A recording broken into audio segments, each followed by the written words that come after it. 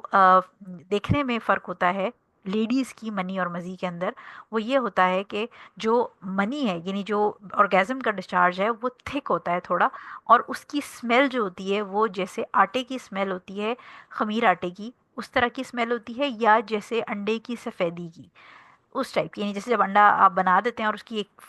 سفیدی کی جو اسمیل ہوتی ہے اس طرح کی اسمیل ہوتی ہے, اور یہ تھک ہوتا ہے. اور جب یہ ڈرائی ہوتا ہے تو یہ ایک لیئر سی, جیسے آپ سمجھیں کہ آپ اس کو کھرچ سکتے ہیں, اس طرح کی لیئر بناتا ہے. لیکن جو مزی ہوتا ہے, جو پری ایجیکولیشن ڈسچارج ہوتا ہے, وہ کیونکہ تھوڑی کوانٹٹی میں ہوتا ہے تو وہ ہلکا ہلکا سا سفید سفید سا ہوگا, لیکن آپ اس کو کھرچ نہیں سکتے اور اس کی کوئی اسمیل نہیں ہوتی. تو اس لیے اگر خواتین صبح اٹھیں, ان کو چاہے یاد ہو نہ ہو, لیکن اگر ان کو اپنی ٹراؤزر یا پینٹی یا نائٹ سوٹ کے ٹراؤزر کے اندر زیادہ کوانٹٹی میں ڈسچارج ملے اور ویٹنس فیل ہو, زیادہ ویٹنس فیل ہو, اور پلس یہ کہ وہ اگر اس کو دیکھیں تو وہ ایسے ہو جیسے تھوڑی سی لیئر سی بنا دے گی, تو پھر وہ غسل کریں چاہے ان کو خواب یاد ہو یا نہ ہو, کیونکہ یہ بیسیکلی منی ہے یعنی ویٹ ڈریم ہے. زیادہ تر عورتوں کو ویٹ ڈریمز کا مسئلہ نہیں ہوتا, لیکن کچھ ریئر مطلب کچھ سرٹن پرسنٹیج ہے, جو بہت تھوڑی پرسنٹیج ہے خواتین کی جن کو ویٹ ڈریمز آتے ہیں اور ان کو یہ ایشو ہے. تو اگر آپ ان میں سے وہ خاتون ہیں تو پھر اس کیس میں آپ نے صبح اٹھ کے اگر اسپیشلی آپ کو یہ فیل ہو رہا ہے کہ ویٹنس ہے تو آپ غسل کر لیں. ایون میری اس میں ایڈوائس یہ ہوتی ہے کہ اگر آپ کو ویٹنس فیل ہوئی ہے اور آپ کو منی مزی کا فرق نہیں سمجھ آتا, آپ صبح اٹھی ہیں اور آپ کو ایسے فیل ہو رہا ہے کہ بہت زیادہ گیلی ہے جگہ, یا اپنے ٹراؤزر میں وائٹ وائٹ سی بہت زیادہ نظر آ رہا ہے, تو آپ غسل کر لیں to be on safe side, کیونکہ کبھی کبھی لوگوں کو منی مزی کا فرق نہیں سمجھ آتا. ٹھیک ہو گیا. اچھا, لاسٹ جو اس میں ہمیں پوائنٹ سمجھ آتا ہے وہ یہ ہے کہ اگر کسی شخص کو خواب یاد ہے, اس کو یاد ہے کہ میں نے خواب میں غلط غلط چیزیں دیکھی تھی, لیکن اس کو اپنے ٹراؤزر یا پینٹی کے اندر کوئی ویٹنس کوئی ڈسچارج نہیں ملتا, پھر اس پہ غسل واجب نہیں. یعنی اسلام جو ہے وہ شک اور شبے کی بیس کے اوپر آپ کو غسل واجب نہیں کرے گا. اسلام جو ہے وہ یقین کی بیسس کے اوپر آپ کے اوپر غسل واجب کرے گا, یا وضو ٹوٹنے کے اوپر. یعنی ہم نے جو ایک بات کی تھی سرٹینٹی اوور رائڈس ڈاؤٹ, یعنی جو یقین ہے وہ شک کے اوپر حاوی ہو جاتا ہے. تو یقین کیسے ہوگا؟ اگر آپ کو یہ یاد ہے کہ خواب دیکھا تھا, لیکن کیونکہ آپ کو اپنی پینٹی کے اندر کوئی ڈسچارج نہیں نظر آ رہا, تو آپ غسل نہیں کریں گے کیونکہ آپ کے پاس کوئی پروف نہیں ہے کہ آپ کو منی نکلی تھی. اور اگر آپ کو خواب نہیں بھی یاد لیکن آپ کو اپنی پینٹی میں وہ منی یا ڈسچارج نظر آ رہا ہے, تو یہ پروف ہے کہ کچھ ہوا تھا رات کو, کچھ خواب میں آپ نے دیکھا تھا, لہٰذا پھر آپ نے غسل کرنا ہے. ٹھیک ہو گیا. سو یہ ہماری حدیث نمبر 96 ہو گئی. اب آ جاتے ہیں ہم حدیث نمبر 97 پہ. حدیث نمبر 97 ہے انس رضی اللہ تعالیٰ عنہ سے. انس رضی اللہ تعالیٰ عنہ روایت کرتے ہیں کہ رسول صلی اللہ علیہ وسلم نے اس عورت کے متعلق فرمایا جو خواب میں وہی کچھ دیکھے جو ایک نوجوان مرد دیکھتا ہے, یعنی احتلام, کہ وہ غسل کرے. یہ بخاری اور مسلم کے اندر موجود ہے, اور مسلم میں اتنا اضافہ بھی نقل کیا گیا ہے کہ ام سلمہ رضی اللہ تعالیٰ عنہا نے آپ صلی اللہ علیہ وسلم کے جواب دینے پر مزید دریافت کیا کہ کیا ایسی عورت, یعنی جو یہ مطلب وہ تھوڑی ڈاؤٹ فل ہو رہی تھی, وہ کنفیوز ہو رہی تھی, انہوں نے پوچھا کہ کیا ایسا عورت کے ساتھ بھی ہوتا ہے؟ آپ صلی اللہ علیہ وسلم نے فرمایا ہاں, اگر ایسا نہ ہوتا تو مشابہت کہاں سے ہوتی. سو یہ بڑی انٹرسٹنگ حدیث ہے, اور اس کے نیچے میں نے دو اور حدیثیں آپ کے لیے لکھی ہیں. انٹرسٹنگ اس پوائنٹ آف ویو سے حدیث, پہلی چیز تو یہ سمجھیں کہ جو ہے وہ پوچھ رہی ہیں بیسیکلی انس ابن مالک رضی اللہ تعالیٰ عنہ جو ہیں وہ ایک ڈیٹیل ایکسپلین کریں کہ حضور صلی اللہ علیہ وسلم نے کسی نے سوال پوچھا کہ بھئی کیا جو عورت جیسے مرد کو خواب آتے ہیں ویٹ ڈریمز, کیا عورت کو بھی آ سکتے ہیں, اور اگر عورت کو آئیں تو کیا اس کے اوپر غسل واجب ہو جائے گا؟ حضور صلی اللہ علیہ وسلم نے کہا کہ ہاں جی, اگر عورت کو ایسا خواب آتا ہے تو اس پہ غسل واجب ہو جائے گا. اب ام سلمہ رضی اللہ تعالیٰ عنہا جو ہیں وہ بڑی حیران ہوئی, کیونکہ یوزولی یہ عورتوں کو ویٹ ڈریمز نہیں آتے, تو یہ ایک ان کے لیے نئی بات تھی, یعنی جیسے آپ سمجھیں اردو میں اس کو کہتے ہیں اچنبے کی بات تھی. It was a very rare thing for her کہ عورت کو ویٹ ڈریمز آتے ہیں. تو انہوں نے پوچھا کہ کیا عورت کو بھی ویٹ ڈریمز آتے ہیں, جس پہ حضور صلی اللہ علیہ وسلم نے فرمایا کہ اگر ایسا نہ ہوتا تو مشابہت کہاں سے آتی ہے. اچھا, مشابہت کس کی بات ہو رہی ہے؟ جو بچہ پیدا ہوتا ہے وہ ماں سے مشابہت رکھتا ہے, رائٹ. سو وہ حضور صلی اللہ علیہ وسلم کہہ رہے ہیں کہ اگر عورت کو ڈسچارج نہ ہوتا تو